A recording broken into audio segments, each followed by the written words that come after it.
How LSD and the CIA's MK Ultra program fueled the Manson murders. They told us Charles Manson was a madman, a failed musician who turned a group of lost souls into killers, a cult leader who claimed he could start a race war through murder and fear. That's the story the world knows, the one that ended the dream of the 1960s. But what if that story isn't the whole truth? What if behind the chaos of the Manson murders lies something darker? Something hidden in government files and forgotten by history.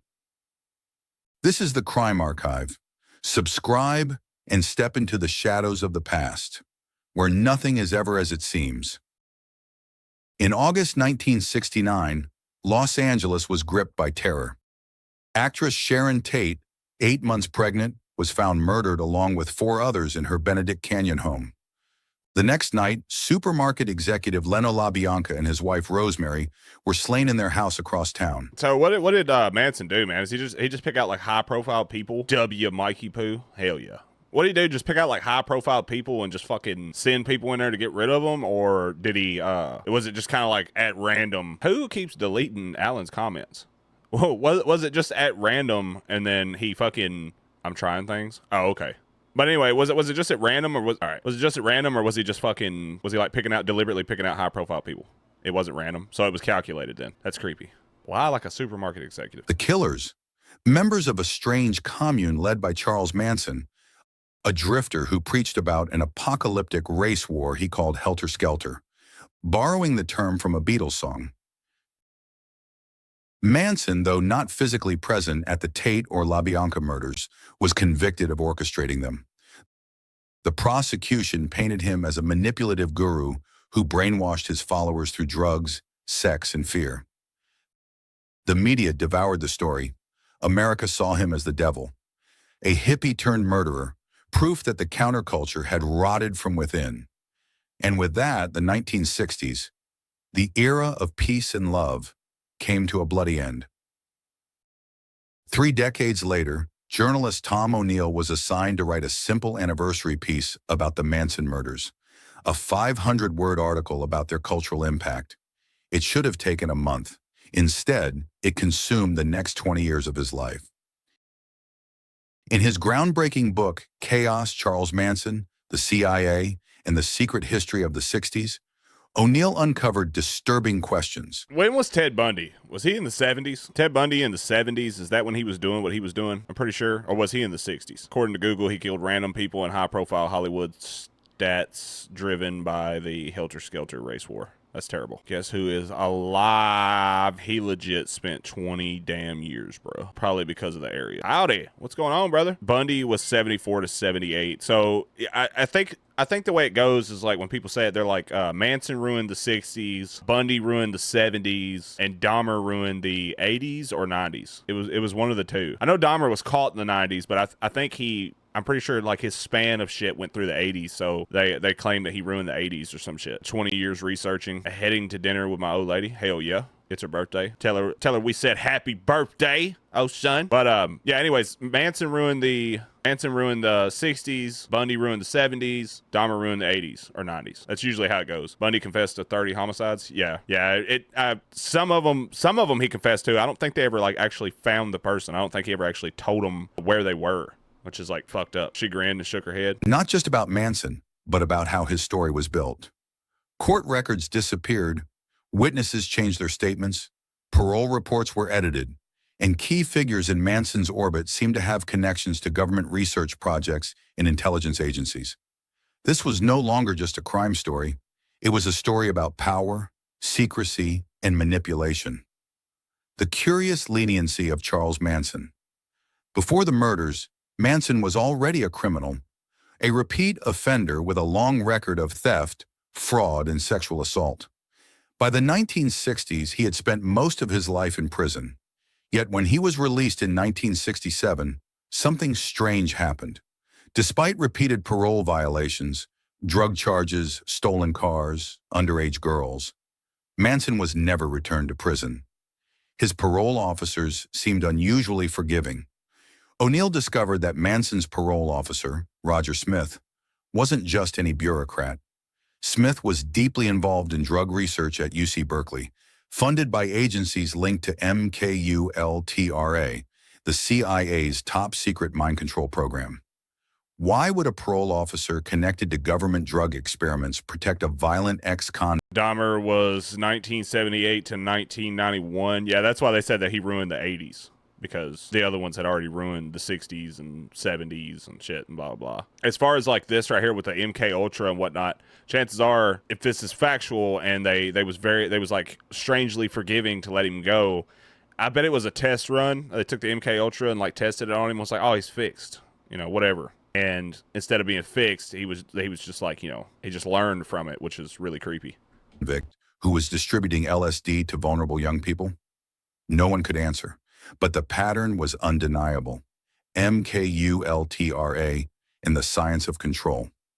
To understand O'Neill's theory, you have to understand MKULTRA.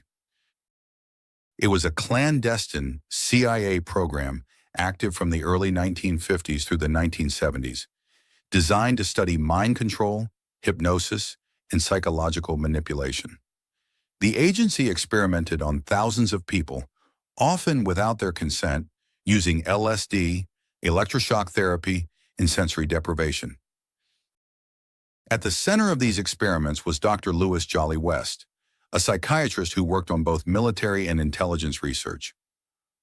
West studied how to break. And then you had Richard Ramirez, a.k.a. the Night Stalkers, also killing people in 1984 and 1985, up to 15 people. Yeah, Richard Ramirez was a sick bastard. Is there any serial killers from our decade? There's actually a few, and there's some of them that's still never been caught. I think his name is like the I-75 killer or something like that, dude. He like murders people and leaves them up and down the road of I-75. He may have been caught now, but he wasn't caught last time I seen it. And then there was the what's the name of it, dude? The Rhode Island Strangler. This dude was like strangling people in Rhode Island, and he's still around today, I believe, or he may have been recently caught. But he was taking people and strangling them and then putting them in like different dumpsters all over the state. He either works for law enforcement or he's a trash driver and he knows. Didn't we talk about the I-75 killer one time on stream? I can't remember if we did or not. There is one active in Kentucky, actually. There's a serial killer active here right now. That's fucking scary. You know what I mean? Never know if you're going to come across him. Also, I had a question one time. I was like, why was there so many killers in the 80s? Like the 70s, 80s, and like, you know, upwards towards like the early 90s and stuff. And they're kind of like died down today. It's not that they've actually died down today. What it is it's technology that's keeping them at bay. Because the thing about it is people would act on these thoughts that they had back then. Yeah, no social media, less news coverage. Yeah, people would act on these thoughts that they had back then because they didn't have anything to keep them at bay. But now everybody knows that. Everybody carries a camera in their pocket. Social media is everywhere.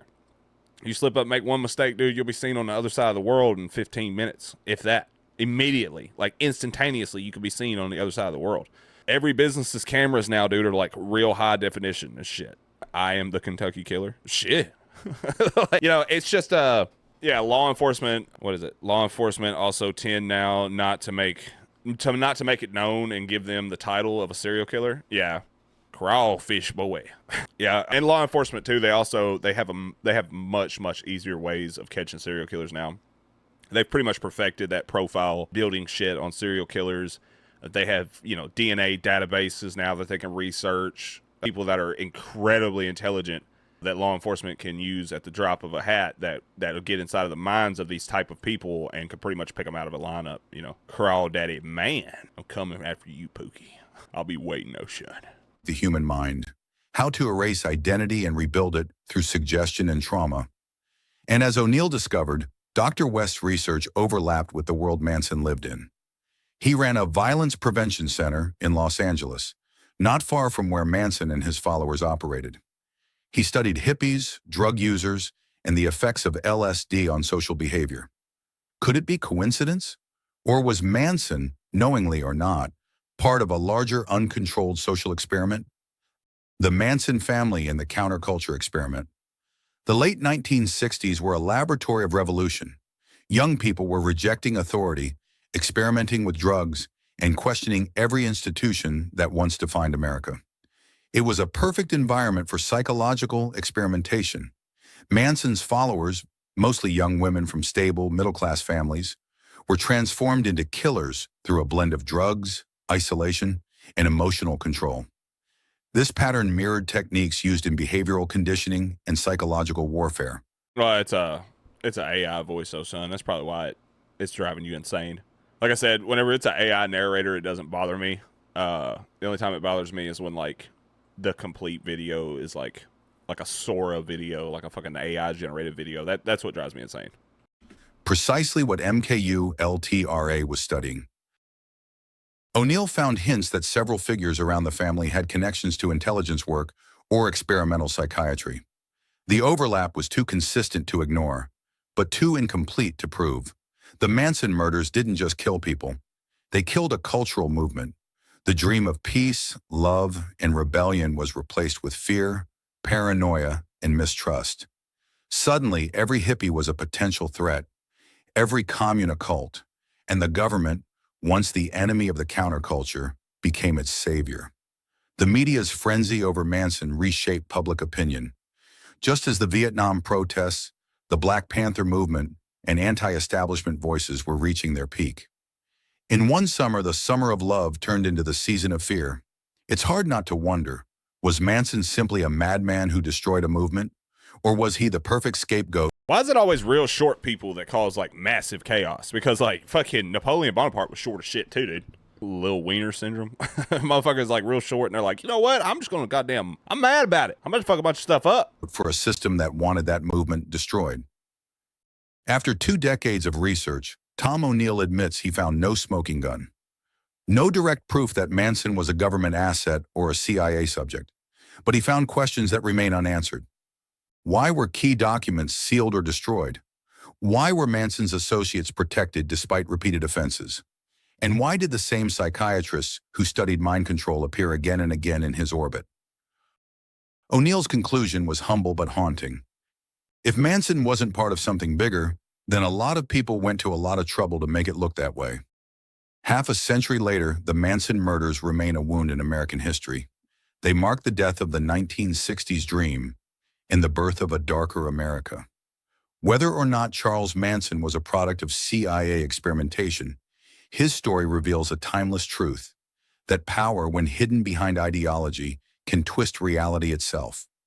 Maybe Manson was a monster, or maybe he was a mirror, reflecting the madness of an age where freedom and control collided in the same Californian sun. Every crime tells 2 stories, the one we're given and the one we're not supposed to find. Tom O'Neill spent 20 years chasing the second one, and he still doesn't have all the answers. I've never watched a video of Manson talking. I don't even know what the man's voice sounds like. I know who he is. I know what he done. I've read like documents about him and shit, but I have never like actually watched a video of the man sitting there speaking, and I have no idea what his voice sounds like. I have little man syndrome. Back in the day, if you had a small face shape, you were typically a criminal. What the fuck does that mean? Is that how they determined if you was going to be a scumbag or not? Like a man with a big truck got to compensate somehow. Little bitch syndrome. Hitler was 5'9". He had his own language. The fuck does that mean? I've been seeing a lot lately people saying he wasn't really that bad of a person and we changed the narrative and translated his speeches. Damn it, boy. But maybe that's the point, because sometimes the real crime is what gets buried. This was the Crime Archive, where history's darkest secrets are never fully closed. Subscribe for more stories that challenge what you think you know. I appreciate that video, Marcus. W. Marcus. Hell yeah.